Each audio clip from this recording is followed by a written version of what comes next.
Ce que je vais vous partager dans ce module a une valeur énorme. Je pense que c'est l'unique vraie leçon d'entrepreneuriat que vous aurez à retenir de toute votre vie. Et je pose l'intention que cette vidéo puisse changer quelque chose pour vous si vous avez créé votre entreprise, si vous avez votre entreprise peut-être depuis un certain nombre de mois, voire d'années, et que vous cherchez à la développer et que vous sentez qu'il y a quelque chose qui résiste un peu ou beaucoup, ou si vous avez un projet qui mérite d'être connu, que vous voulez voir avancer et que vous sentez qu'il y a de la résistance. C'est énorme ce que je vais vous transmettre ici et je n'ai pas l'habitude de vous promettre des choses et des changements pour rien. Donc si je vous dis qu'il y a de la valeur dans ce module, faites-moi confiance.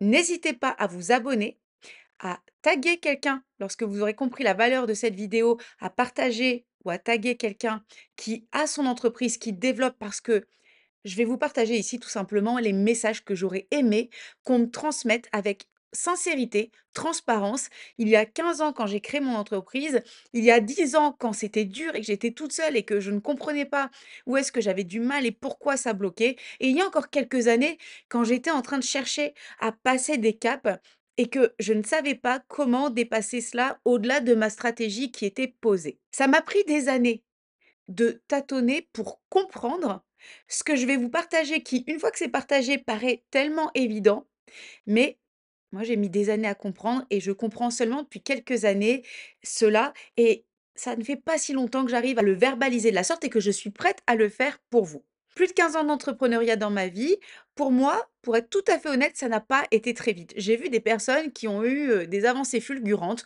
Pour moi, ça n'a pas été le cas. Et ça m'est arrivé de me poser cette question, pourquoi est-ce que ça n'avance pas si vite pour moi ou plus vite? Alors, je me suis jamais vraiment comparée aux autres personnes parce que comme je suis coach et que je travaille dans le milieu du développement personnel et professionnel, j'avais déjà cette conscience que chacun fait son chemin, chacun a des défis qui lui sont propres et donc que si je n'avançais pas aussi vite que je le souhaitais, ça se passait à l'intérieur de moi et que ça ne servait pas forcément de me demander ce qu'avaient les autres que je n'avais pas, hormis pour m'inspirer. Mais en même temps, il y avait cette question, pourquoi est-ce que ça bloque par moment pour moi? Ça fait 3 ans que mon entreprise a pris une tournure réellement, mais réellement différente. Et je vais vous expliquer ce qui s'est passé. Je n'irai pas vous dire que j'étais à 4 000 € de chiffre d'affaires et que je suis passée au million. Parce que d'une, je ne suis pas une menteuse et de deux, je pense aussi qu'il faut émettre certaines réserves sur les histoires qu'on vous raconte sur les réseaux sociaux d'entrepreneurs qui ont suivi la formation du siècle et qui ont décollé. J'accompagne des entrepreneurs, j'ai un parcours de coaching hyper puissant pour aller travailler sur votre personnalité, encore plus si vous sentez que vous êtes neuroatypique, que vous avez un truc unique qui soit reconnu, diagnostiqué ou pas. Mais toujours est-il que même si mon académie peut vous aider à transformer votre vie et à mener, si vous avez une entreprise ou des projets, cela au plus haut niveau, il y a aucune formation qui va vous permettre de passer d'un chiffre d'affaires de 0, de 2 000, de 4 000 à un chiffre d'affaires de 150 000 € mensuel, par exemple. Ça veut dire qu'il y a des choses qui passent en grande partie par vous. Pour moi, il y a eu une décision. C'est parti d'une décision qui est venue il y a 3 ans à peu près. Je me revois précisément à ce moment-là. Nous étions avec ma famille en vacances en Bretagne et le fait d'être loin de chez soi permet souvent et favorise une forme d'introspection. Et puis, j'étais en train de réfléchir à la situation de mon entreprise.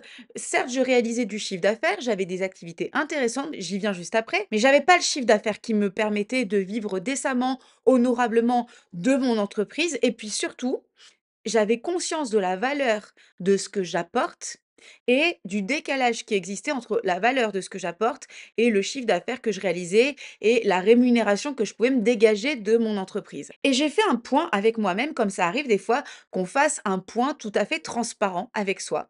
Et j'ai regardé où j'en étais il y a 6 mois, où j'en étais il y a un an, où j'en étais 3 ans auparavant. Alors certes, il y avait eu une augmentation de chiffre d'affaires, d'activité, mais c'était pas si colossal que ça. Et puis surtout, je me suis projetée. Je me suis dit: «En l'état, si je continue comme ça, où est-ce que j'en serai dans un an, dans 2 ans, dans 3 ans?» Et il y avait une chose qui était certaine et une prise de conscience, si je ne changeais pas ma manière de faire, de travailler, de collaborer, bah, rien n'aurait bougé d'ici 6 mois, un an, 3 ans et même 10 ans, pourquoi pas? Et pourtant, je grandissais, je me formais, je continuais à avancer. Je savais que j'arrivais à générer un changement de qualité chez les publics que j'accompagnais, mais je sentais qu'il y avait quelque chose qui n'allait pas bouger en l'état.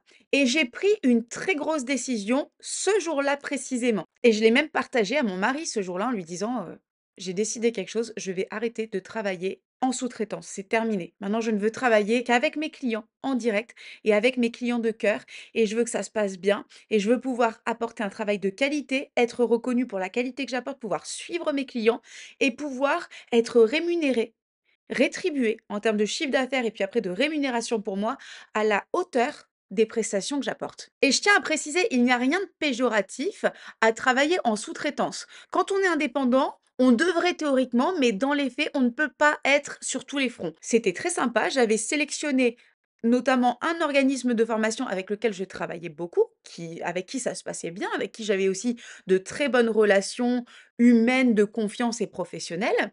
J'avais des missions hyper intéressantes avec cet organisme de formation, mais justement, parce que je le leur rendais bien.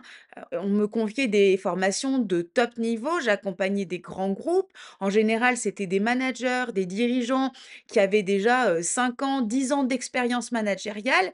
Je faisais les formations, j'accompagnais, je coachais aussi durant mes formations. Les gens étaient ravis, l'organisme était ravi. Et moi, j'étais vraiment, vraiment sous-payée pour la valeur de ce que j'apportais. Et très sincèrement, après avoir payé mes charges, je pouvais à peine me tirer un salaire. Je ne me suis jamais plaint de l'organisme de formation qui me sous-traitait parce que j'assume mes responsabilités et mes choix. Il est vrai que j'ai accepté de travailler dans ces conditions, mais à un moment, il faut aussi reconnaître la valeur de votre travail. Et en l'occurrence, je pense que dans la formation, à un moment donné, il y a quand même une pièce maîtresse qui est le formateur. Et lorsque l'on travaille avec des missions qui sont quand même bien rémunérées auprès d'un client, je crois que l'organisme de formation aurait pu aussi revoir mon taux journalier plutôt bien à la hausse. Mais je ne m'en suis jamais pris à l'organisme de formation parce que j'assume mes responsabilités. C'est moi qui ai accepté de travailler dans ces conditions. Je vous donne un exemple. À un moment donné, j'ai assuré une formation auprès d'un groupe de managers qui était très expérimenté dans un très gros groupe et le centre m'avait confié le groupe pilote. C'était une formation en conduite et management du changement. Je me rappelle très bien parce que j'avais une certaine forme de pression où si je menais à bien le groupe pilote, le centre de formation décrochait le marché. Si ma formation ne se passait pas bien, autrement dit, à cause de moi, il perdait le marché. Donc j'avais cette pression et à vrai dire, j'avais pas vraiment de pression personnelle parce que j'ai confiance dans la qualité des prestations que j'apporte. La formation s'est très bien passée et derrière, l'organisme a pu faire former, par moi toujours d'ailleurs, l'ensemble des managers du groupe. Donc il y a un moment où aussi vient la question de quelle est la valeur de mon travail et lorsque vous êtes entrepreneur, c'est une réelle question, la valeur que vous accordez à votre travail. Et ce jour-là, j'ai décidé d'arrêter. J'ai décidé que mon travail avait beaucoup plus de valeur. Mais forcément, cela comprenait un risque parce que mon activité tournait autour de cela. J'intervenais dans une école avec qui je suis toujours restée en très très très bons termes parce que j'ai adoré et j'ai fait le choix de continuer à travailler avec cette école parce que c'est un centre de formation de cœur, parce que j'y travaille depuis plus de 13 ans, parce que j'aime l'esprit de cette école. Mais cet organisme de formation me faisait pratiquer mon métier auprès des entreprises que j'aime beaucoup et j'étais pas honorée. Là où je veux emmener, c'est qu'il y a quand même un risque. Parce que le risque, c'est que mon activité, mon chiffre d'affaires tournait autour de ça. Et donc, ce que je veux vous montrer, c'est que quand j'ai pris cette décision, c'était le début d'une période où j'étais beaucoup plus alignée. Aligné avec moi, aligné avec qui je suis, aligné avec ma manière de faire, mais ça n'a pas été instantané. Ça n'a pas été: «Ça y est, je travaille à ma manière, c'est parti, mes clients s'alignent, ils me trouvent, ils me font confiance» et non, ça n'a pas été ça. OK, je me suis recentrée. Qu'est-ce que je fais très bien? Où est-ce que je peux m'améliorer? Quelles sont les compétences dont j'ai besoin de m'entourer? Mais et c'est la très, très, très grande leçon de ce que je vous partage aujourd'hui, le processus d'affinage se passe par la pratique. Je le répète, le processus d'affinage des décisions que vous prenez pour vous honorer, honorer votre entreprise quand vous êtes entrepreneur, Ça passe par la pratique et je vais vous expliquer ce que ça veut dire. Parce que cette décision remonte à environ 3 ans, mais ça fait 15 ans que je pratique, que je suis entrepreneuse et j'ai donc fait de la place lors de cette décision. J'ai laissé et libéré de l'espace pour évoluer. Parce que lorsque vous prenez une décision comme celle-ci qui présente un risque, vous laissez de l'espace, ça veut dire qu'il va y avoir de l'évolution. La vie n'aime pas le vide. Donc si vous faites du vide, il va être comblé ce vide. Mais il y avait cette notion de risque. Parce que le mental le voit comme un risque. Attends Amélie, tu es en train de lâcher ce qui fait ton chiffre d'affaires, ta subsistance, ce qui assure ton chiffre mensuel, au moins de payer tes charges et le subconscient n'aime pas ça du tout, parce que notre subconscient, il nous protège de ce qu'il considère être un danger. Donc là, c'est, «Amélie, tu es en train de lâcher ta sécurité, ton pourvoyeur de chiffre d'affaires régulier» et je me suis lancée dans cette démarche de faire les choses avec une forme de visibilité. Il faut beaucoup de clarté sur ce que vous voulez. Il faut poser une intention très claire. Ceux qui suivent déjà ma formule de coaching quotidien Happy Coaching, ceux qui sont dans mon Happytic Academy m'entendent le dire tout le temps. Vous devez poser une intention extrêmement claire. Mais, je précise, la vérité, c'est que l'intention devient totalement claire dans l'action. Tant que je n'étais pas vraiment dans l'action et ça ne veut pas dire que je ne faisais rien parce que je suis une personne active, je mène des actions, je suis courageuse, je suis audacieuse, je me dépasse, mais il n'y avait pas toujours les actions qui allaient dans le sens de ces décisions. Tant que je n'étais pas vraiment dans l'action, dans une réelle avancée, mon intention était claire, mais pas claire en même temps. C'est-à-dire qu'intérieurement, j'avais l'impression que c'était clair et puis l'ego fait croire, que c'est hyper clair. Oui, oui, moi je sais parfaitement ce que je veux, je sais précisément ce que je veux faire, à qui je veux l'offrir et ça, c'est souvent que je l'entends parmi les entrepreneurs. Moi, mon offre, elle est carrée, elle est hyper claire, je connais très bien ce que je veux proposer et ça, c'est souvent notre ego qui nous trompe. J'avais le sentiment d'être très claire sur ce que je voulais, même hyper clair. Ce que je voulais, c'était travailler entre 8, 10 journées de formation par mois chez des clients business de cœur avec qui je collabore de façon joyeuse, confiante, professionnelle auprès de qui je sais que j'apporte une valeur qu'ils n'auront pas en interne, parce que pour moi, c'est très, très important d'apporter quelque chose qui contribue à donner de la valeur.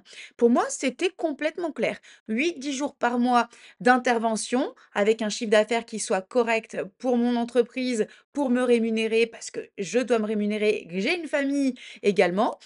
Du temps de qualité autour dans le mois pour préparer justement ces formations de haute qualité et puis du temps pour être chez moi, avec ma famille, dans ma maison, me ressourcer, faire mes activités parce que c'est important pour moi et que j'ai créé aussi mon entreprise pour m'accorder un style de vie que j'ai choisi. C'était hyper clair pour moi, mais c'était une forme de clarté émotionnelle et tant que vous n'êtes pas dans l'action, dans la réalité, c'est surtout au-delà de ça, beaucoup mental. Et tant que vous êtes dans le mental, dans la stratégie qui est posée, ce que vous voulez faire, que c'est clair, il y a quelque chose qui n'est pas suffisant et qu'on ne nous enseigne nulle part. Parce qu'on va vous enseigner à travailler sur la stratégie, à travailler sur votre marketing, à travailler sur votre communication, à travailler sur vos techniques de vente, de tout ce que vous voulez. Mais il y a une chose qu'on ne vous apprend pas, c'est comment gérer la clarté émotionnelle et comment créer cette clarté émotionnelle. Parce que ce que je suis en train de vous partager, ce n'est pas juste, même si le coaching a beaucoup de valeur, ce n'est pas juste des outils de coaching pour vous sentir bien.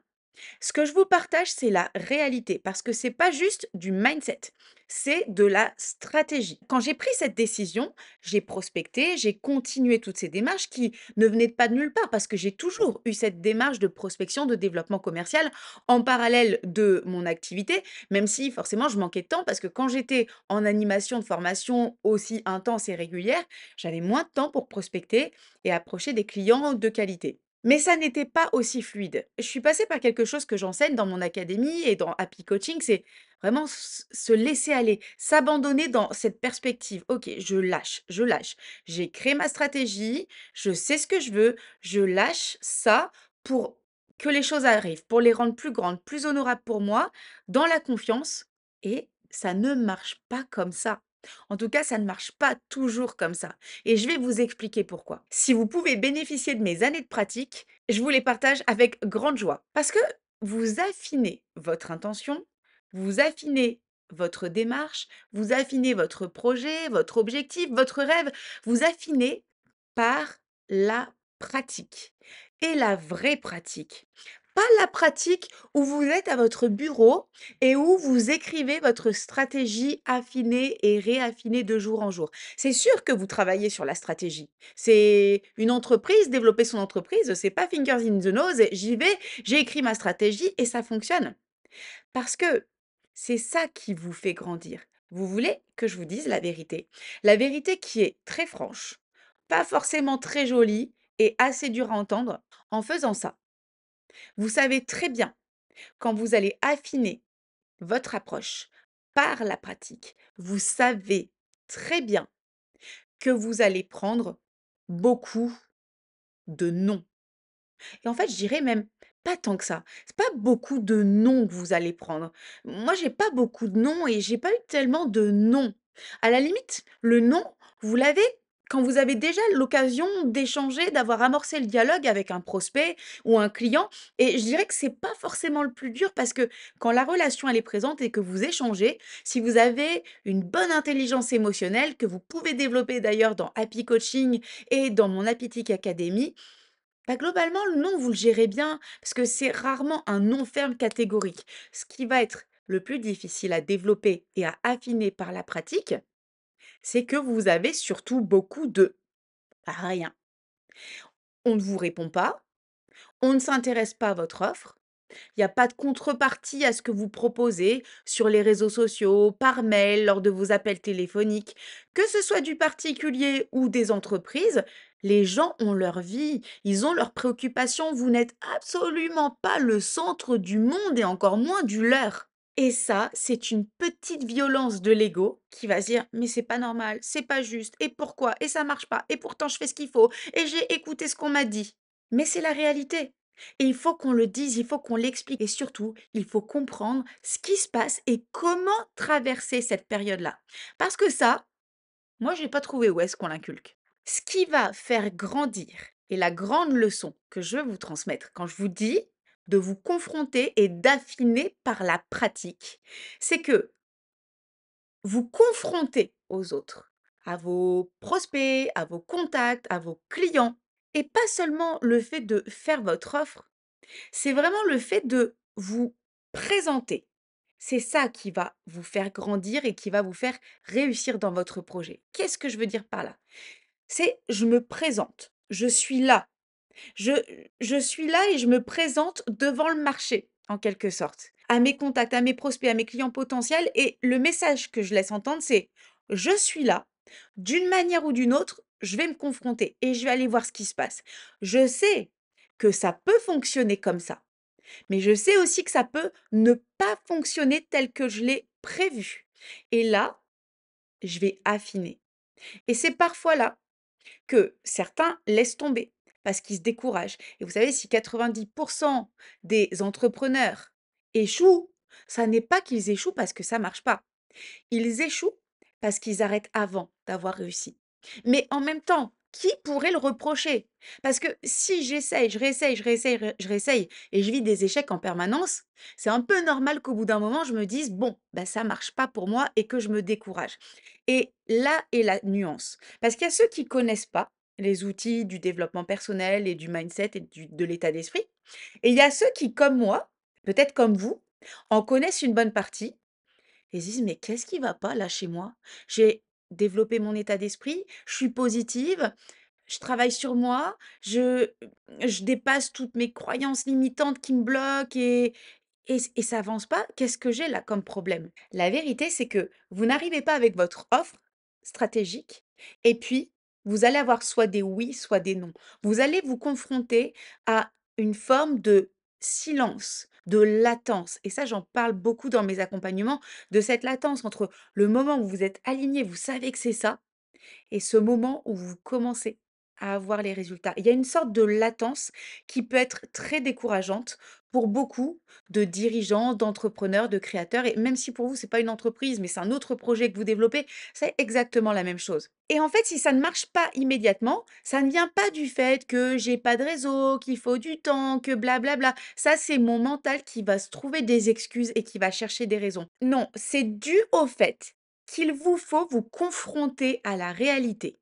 Et en le faisant, vous vous confrontez aux besoins d'affinage.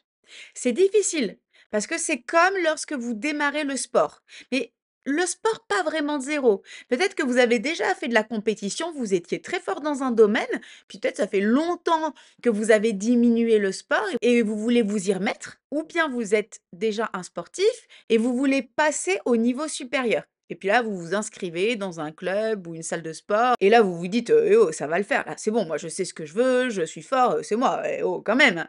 Et vous vous heurtez à quoi? Vous vous heurtez à: «Ah bah mince, ça marche pas aussi facilement que je l'avais pensé. Puis les autres ne me connaissent pas ici. J'ai pas de soutien et pourquoi? Et pourtant je fais les efforts et c'est pas juste et je comprends pas». Et vous allez affronter ce processus parce que vous êtes en train de vous confronter à ce qui va faire qu'à chaque fois vous allez vous affiner, vous allez apprendre. Si je reviens donc avec le thème de l'entrepreneuriat, un des facteurs de développement personnel et d'affinage le plus grand qui soit dans la vie, c'est le fait de créer et de développer son entreprise. C'est incroyable à quel point avoir une entreprise, c'est un moyen ou un véhicule de développement personnel juste phénoménal. Je vous assure que si je n'avais pas créé mon entreprise, je n'aurais jamais pensé et imaginé à quel point c'est difficile d'être entrepreneur et de développer son entreprise. Parce qu'au contraire, je suis sûre que j'aurais pensé que c'est plutôt sympa parce qu'on crée ces opportunités, parce que moi je suis créative, donc je me dis, bah, justement, quand tu as ton entreprise, tu crées, tu proposes et forcément, à un moment donné, ça prend. Ça marche pas comme ça. Vous pouvez être aussi créatif, inventif, courageux que vous voulez, ça ne fonctionne pas comme ça. Parce que être entrepreneur, ça va vous confronter à un processus que vous devez absolument admettre, c'est celui d'être affiné par la réalité du terrain. Dans l'entrepreneuriat, il y a énormément d'implications et d'imbrications personnelles de dépassement de soi. Alors comment on fait après avoir accepté de prendre les risques et que vous avez peut-être, comme ce que je vous raconte ici, pris des décisions importantes pour faire passer au niveau supérieur votre entreprise, pour la faire grandir, pour faire grandir votre chiffre d'affaires, votre reconnaissance, votre visibilité? Comment on fait après avoir accepté les risques pour aller vers ce qu'on veut? Il y a cette chose et cette notion très importante de s'abandonner. S'abandonner, ça veut dire: «OK, j'ai tout mis en place, j'ai tout dessiné, je sais précisément ce que je veux, je sais comment je veux le proposer, j'ai une vision très claire des clients à qui j'ai envie d'offrir cette chose très précieuse». Et là, on lâche prise, on fait confiance avec tous les apprentissages que cela implique. Et c'est là où ça peut résister. Et c'est là où souvent les entrepreneurs, ça résiste beaucoup parce que j'ai envie de faire confiance. J'ai tellement travaillé dur pour créer, pour cette offre, pour me former, pour proposer le meilleur, que est-ce que je suis vraiment prêt de me confronter à l'affinage de la réalité? C'est pas toujours une certitude. Donc je vais me confronter à une réalité qui n'est pas non plus une réalité absolue. Parce que la réalité à laquelle je me confronte n'est pas la réalité. Ce que j'entends souvent, c'est: «Oui, le marché est pas mûr, les gens sont pas prêts, ils ont pas le budget, ils sont pas prêts à mettre de l'argent pour ça». Mais non, la réalité à laquelle je me confronte sur mon marché n'est pas la réalité dans le monde. Moi, mon marché, c'est mon marché. Les personnes qui connaissent Amélie Rigano et son entreprise et ses prestations, c'est très limité. Même dans le marché français et francophone, je suis pas encore connue. Donc ça veut dire que le miroir que me renvoie le marché par rapport à ce que je suis en capacité aujourd'hui, par rapport à là où j'en suis dans mon processus d'avinage dont je vous parle, c'est juste un reflet de ma réalité à mon échelle qui n'est pas le reflet de la réalité telle qu'elle est dans le monde. Mais moi, je peux me tromper parce que j'ai mon mental qui essaye de mettre du sens sur pourquoi est-ce que j'en suis pas exactement là où je voudrais. Attends, ça fait 15 ans que j'ai entrepris, je sais ce que c'est que l'entrepreneuriat, je connais très bien le marché et le milieu de la formation, et puis ça évolue, et puis ils ont mis en place plein de règles dans ce milieu, puis le coaching, maintenant tout le monde se prétend coach, donc c'est normal que ça soit compliqué. Il y a vous, il y a votre mental qui essaye de mettre du sens là-dessus, et il y a aussi en plus les autres. Alors selon les périodes où vous êtes plus ou moins poreux, perméable aux remarques des autres, malgré tout, même si vous essayez de vous blinder, il y a aussi les autres. Pas plus tard qu'hier, j'étais en intervention et il y avait des personnes autour de moi qui me disaient: «Ah oui, c'est vrai que le marché de la formation, quand même, hein, c'est compliqué, hein. Oh là là, les entreprises, je vois qu'elles sont très regardantes aujourd'hui, c'est bouché». Et forcément, vous avez tout ça. Il y a votre mental qui cherche à mettre du sens et il y a un environnement qui lui aussi a une perception très limitée de la réalité de votre marché. La grande vérité, grande leçon que je veux vous transmettre ici, c'est que l'apprentissage et les résultats de vos intentions vont arriver à vous en vous confrontant, en vous frottant, pas de façon violente, mais en vous présentant. Vous savez, les Anglais, ils ont cette expression just show up. Juste je suis là, juste je me montre. Et c'est ça que je vous propose de faire, c'est de vous présenter. C'est de dire: «Voilà le type de vie que je veux vivre, voilà le type de relation que je veux, voilà les actions que je pose parce que je sens qu'elles sont alignées et justes». Pas parce que dans ma formation de ceci ou cela, on m'a dit que je dois faire ça, dans ma formation technique de vente, on m'a dit, dans ma formation marketing sur les réseaux sociaux, on m'a dit. Attention, attention. Je ne suis pas en train de vous dire de ne pas suivre les techniques. Je m'explique. Si vous voulez de grands résultats, il y a un autre level, un autre niveau d'intention et d'application et de sensibilité qui doit l'accompagner. Oui, j'applique. J'applique ce que j'ai appris, j'applique ce qu'on m'apprend. Et oui, il faut vous former, mais jamais bêtement. Et quand je dis bêtement, entendez-moi bien. C'est-à-dire que je dois être alignée à ce que je fais et comment je le fais. Parce que si vous appliquez ce que vous apprenez, ce qu'on vous enseigne, vous allez avoir des résultats.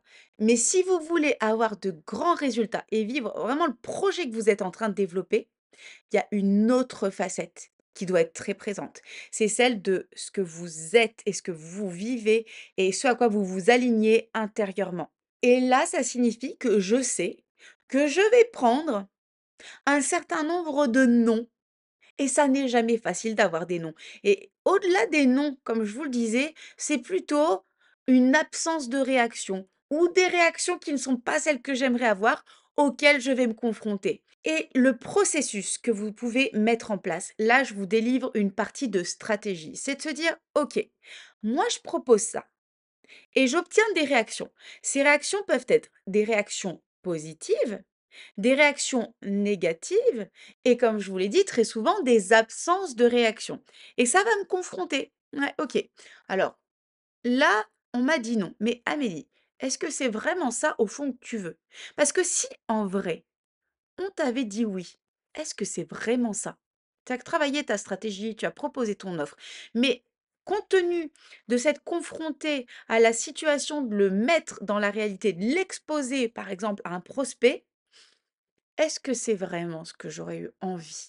Est-ce que c'était vraiment ça l'idée? C'est pas pour autant qu'à chaque fois que vous n'avez pas de réponse ou que vous avez un non, vous allez remettre en question toute votre stratégie. Entendons-nous bien. Mais c'est la réalité qui permet d'affiner le processus. J'espère que c'est clair parce que je vous partage ça de tout mon cœur et je pense que ça transperce l'écran, que c'est réellement sincère ce que je vous dis. Parce que je vous promets que j'aurais eu besoin que quelqu'un me partage ça, et même encore maintenant, j'entendrai quelqu'un qui est plus avancé que moi me partager les étapes suivantes aujourd'hui pour pouvoir y aller. Je vous assure que non seulement je serai allée plus vite, et surtout lorsque j'aurai traversé ces étapes-là, j'aurais su que c'était normal et j'aurais peut-être mieux compris, au travers de ce processus que je vous dévoile, comment traverser cela plus facilement. Et qui dit que c'est plus facile, ça veut dire que vous vous blindez, vous vous musclez pour être capable d'avancer et de grandir plus vite dans votre direction d'entreprise. Donc j'aurais vraiment eu besoin qu'on me partage tout ce processus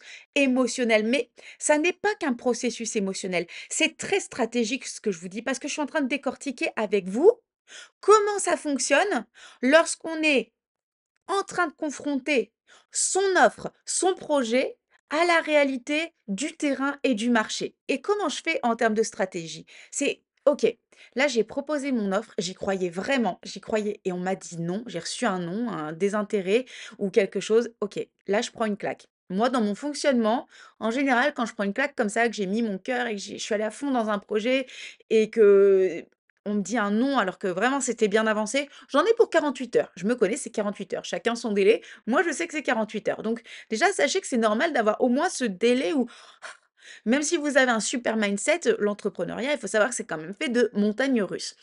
OK, derrière, j'en fais quoi de ces 48 heures? Je vis cette chose-là. J'observe comment je peux aussi grandir intérieurement parce que d'un non à l'autre, vous sentez que vous le prenez déjà différemment.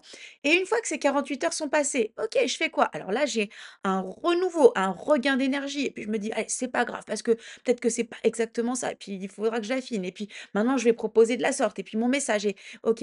Et donc là, regain d'énergie, une nouvelle énergie, mais en même temps, à l'intérieur, ça tiraille parce que ça m'a fait mal la dernière fois et moi, j'ai plus envie d'avoir mal à nouveau et j'ai pas envie de revivre ça. Donc comment je fais? Comment je gère ça? Alors à nouveau, je retravaille sur mon intention, sur mon alignement et hop, j'abandonne ça, je fais confiance. Donc les opportunités arrivent à nouveau et en même temps, qui dit nouvelle opportunité dit aussi que vous êtes pris de vertige. Oh, il y a tout ça qui arrive et parce que c'est votre système interne qui n'imaginait pas que tout ça était possible et qui s'enclenche. Tout ça, je vous assure que ce process, ce partage, une fois que vous le connaissez, c'est exactement ce qu'il vous faut pour comprendre que malgré tous les outils que vous pouvez avoir, comme votre communication sur les réseaux sociaux, tout ce que vous avez pu apprendre et que vous continuez à apprendre, malgré tout, ben, c'est ce qui explique pourquoi ça ne prend pas toujours. Et je veux que vous ressortiez de ce module que je vous partage avec cet alignement, avec cette sincérité avec vous. Ok, voilà avec quoi je suis aujourd'hui. Voilà où j'en suis. Je comprends. Je me suis peut-être dit intérieurement très très très fort que j'étais très claire dans ma stratégie, dans mon offre. Je me suis dit que ça y est, je suis prêt à recevoir, que ça marche, à faire des affaires, à faire du business, à avoir des clients. Et que j'ai posé l'intention, j'ai fait du tri, j'ai élagué, j'ai peut-être pris des risques, un peu dans la mesure de ce que je vous ai décrit tout à l'heure. Mais je dois accepter une chose, c'est de me confronter à la réalité du processus qui est que je vais proposer, je vais avoir des oui, je vais avoir des non, souvent. Et encore plus souvent, je vais avoir des absences de réponse, de l'ignorance, du froid, un temps qui peut sembler conséquent, de latence. Et plus je vais affiner ce processus, plus je vais renforcer ma capacité à recevoir aussi de grandes choses. Parce que si je ne suis pas prête à recevoir les petites choses dans le bon, mais aussi dans ce que je perçois comme moins bon, dans les petites choses moins bonnes, un petit non, une petite ignorance, un petit post sur les réseaux sociaux qui fait un flop. Donc l'absence de réponse, mais aussi des critiques, des gens qui font la moue, alors que vous y mettez tout votre cœur. Ça veut dire qu'il y a encore des choses à aller faire grandir à l'intérieur de vous pour être en mesure de muscler votre posture d'entrepreneur qui sera capable aussi d'accueillir de grandes choses. Parce que plus vous allez avancer dans l'entrepreneuriat, plus vous allez porter de grandes choses. Alors des choses très positives et aussi des choses contraignantes. Donc tant que vous n'êtes pas encore en grande capacité de vous confronter, pas avec violence, mais juste de vous frotter à la réalité de ce que vous ramène votre marché, c'est qu'il y a encore des choses à aller travailler. Cela vous montre que vous avez besoin de grandir votre intelligence émotionnelle, ce qui se passe à l'intérieur de vous, votre capacité à recevoir tout ce qui vient actuellement à la dimension à laquelle ça vous vient pour pouvoir recevoir ces grandes potentialités qui vont arriver quand vous serez prêt. Et c'est dur, je le reconnais mentalement et émotionnellement parce que moi, je me sens prêt. Et en même temps que vous m'écoutez, observez à l'intérieur de vous. Vous sentez que vous n'êtes pas encore totalement prêt pour le grand waouh. Alors peut-être qu'à l'issue de cette vidéo que je vous offre, vous le serez. Et c'est réellement mon intention en vous offrant ça. Mais c'est normal parce que nous sommes des humains et on a besoin de grandir. C'est pas que c'est long. Comprenez juste que c'est la multiplication des actions qui vont vous rapprocher de comment je réagis, comment je me confronte à ma réalité, comment j'avance, comment j'affine aussi avec cette réalité. Et c'est ça qui va faire que vous allez toucher votre grand rêve avec votre entreprise. Et votre grand rêve va s'affiner parce que quand vous avez une intention très claire, il reste là, mais vous passez du champ du je me projette, je visualise, il y a une forme de latence entre ce que je perçois et ah, OK, je vois. C'est ça la forme que ça prend dans la réalité. Et ce passage entre ma visualisation intérieure du projet et ce que ça prend dans la réalité, quand ça commence à prendre forme, il y a une forme à la fois d'émerveillement, waouh, ça y est, ça arrive, mais aussi de deuil. C'est un peu comme l'amour. Quand vous rêvez du grand amour, c'est waouh, c'est génial, ça va être beau, ça va être formidable. Quand vous rencontrez cette personne, votre grand amour, c'est vous avez envie de vivre la vie remarquable avec cette personne. Il y a l'amour qui est projeté et puis il y a l'amour du quotidien, l'amour au fil du temps, l'amour de la vie chaque jour avec cette personne que vous aimez, l'amour au travers des épreuves, l'amour au travers de la vie de famille, l'amour au travers des belles choses aussi que vous vivez ensemble et qui se construit et qui se consolide. À la fois, c'est grandiose et à la fois entre la version projetée et la version vécue, il y a ce: «Ah, c'est que ça».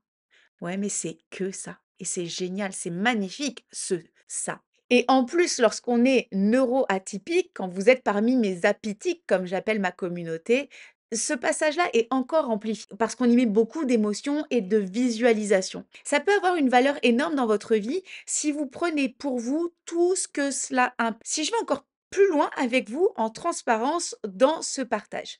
Ma vraie intention depuis toujours, ça a été d'amener de la transformation dans la vie des gens et particulièrement dans la vie des gens en entreprise. Pas des gens forcément qui soient que salariés, mais des gens qui travaillent. Et c'est vrai que j'ai quand même cette attirance pour les gens qui travaillent au cœur des entreprises.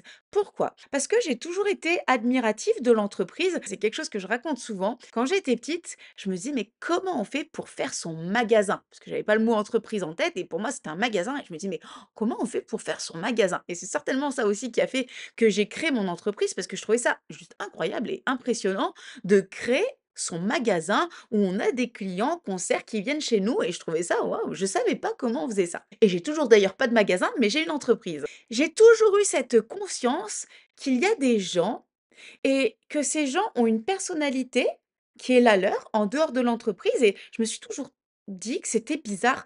Pourquoi il y a une telle différence entre ce que sont les gens dans leur vraie vie, ce qu'ils sont vraiment, et ce que sont les gens quand on les voit dans l'entreprise? Et ça, c'est toujours quelque chose, j'en ai eu cette conscience et je trouvais ça bizarre et je me disais que, bah, si on est pleinement soi dans l'entreprise, bah, l'entreprise, elle se portera encore mieux et j'ai toujours cette conviction qu'en permettant aux gens d'être eux-mêmes, de vivre au mieux dans ce contexte. Alors aujourd'hui, à mon âge et mon expérience, j'ai mis un petit peu plus de sens et de compréhension sur il y a un certain nombre d'éléments, il y a un contrat de travail, il y a un code, il y a des normes, il y a une hiérarchie, il y a un règlement, il y a des codes de conduite. Il y a aussi et surtout beaucoup de non-dits, mais j'ai toujours cette conviction au fond de moi qu'en donnant aux gens des outils pour qu'ils se sentent bien, pour qu'ils s'affirment, pour qu'ils renforcent leur leadership, pour qu'ils aient confiance en eux, pour qu'ils sachent aussi poser leurs justes limites, je suis certaine qu'en étant vraiment eux-mêmes, les gens seront mieux, mais aussi nos entreprises s'en porteront largement mieux. Et je suis partie de ça en créant mon organisme de formation et mes coachings, mais ça n'a pas été accueilli comme ça les bras ouverts. Cette forme viscérale que j'ai toujours là, elle prend des proportions, des messages, des modes, des modules aussi que je propose et tout ça est affiné à l'épreuve du temps parce que j'ai posé mon intention, j'ai fait mes offres et je vais me frotter à la réalité. Je vais avoir des absences de réponse, je vais avoir des oui, je vais avoir des non. Quand j'aurai des oui, ça va être génial, mais je vais encore affiner parce que même quand vos clients vous disent oui, C'est pas tout fini. Vous continuez à vous améliorer, à affiner, à répondre à leurs remarques, à recevoir aussi, à récolter leurs attentes. Quand vous avez des non ou des absences de réponse, bah, c'est pareil. Vous allez vous poser des questions. Alors oui, ça peut être en partie douloureux parce qu'on n'aime pas avoir mal. On est des êtres humains et puis notre entreprise, notre offre, c'est notre bébé, c'est notre création. On a envie que ça soit accueilli. Et j'espère, en vous partageant cela de tout mon cœur, que ce que je vous livre peut changer certains aspects de votre vie, en tout cas de votre vie entrepreneuriale. Si ça n'est pas encore le cas, rejoignez la communauté des apitiques sur Facebook parce que c'est la communauté des personnes qui sentent qu'elles ont quelque chose d'unique au monde et dans leur fonctionnement. Et je suis sûre que si vous avez suivi jusqu'au bout, c'est qu'il y a quelque chose qui vous parle dans ma manière de communiquer. Vous pouvez ainsi échanger avec moi. Et si vous voulez un vrai booster, choisissez une formule pour élever votre mindset tous les jours. C'est pour cela que j'ai créé la formule Happy Coaching. Happy Coaching, c'est la formule de mini coaching tous les jours, tous les jours, tous les jours, parce que parfois notre mental peut nous tromper. Le mental, il peut se dire, non, mais c'est bon, moi je suis une grande personne, moi je gère, j'ai pas besoin de... Non. Mais la réalité c'est quoi? La réalité c'est que lorsqu'on a une entreprise, qu'on développe un projet qui prend beaucoup d'énergie, qui nous fait vivre les montagnes russes sur le plan émotionnel, on a besoin de soutien, on a besoin d'un mentor, on a besoin d'un coach. Alors si ça peut être moi, ça sera avec joie parce que la valeur que je vous apporte dans Happy Coaching, bah honnêtement, je ne l'ai pas trouvée ailleurs. Donc, je vous assure que je vous apporte beaucoup de valeur. Si c'est quelqu'un d'autre, ça sera très bien aussi. Mais pensez à ça. Notre mental, il a envie de nous tromper en nous faisant croire qu'on se débrouille très bien tout seul. Et je suis aussi passée par là. Mais si j'en suis à ce point et que je n'en suis pas encore là où je veux être, bah, c'est qu'il y a des choses à faire grandir à l'intérieur de moi. Partagez-moi la pépite que vous gardez de cette vidéo. Dites-moi ce que ça va changer dans votre quotidien. Dites-moi surtout comment vous allez, à partir de maintenant, accepter davantage de vous confronter à la réalité, même si ça peut faire mal. Et suivez cette stratégie que je vous ai donnée. Allez trouver aussi comment ça marche pour vous individuellement lorsque vous êtes déçu, lorsque vous avez un manque de réponse, lorsque vous portiez des attentes et qu'il n'y a pas les oui escomptés. Et à force de vous confronter à cette réalité qui est la vraie vie, qui est le terrain, je vous assure que votre entreprise, elle va grandir parce que vous allez être affiné. Et je vous dis à très très vite.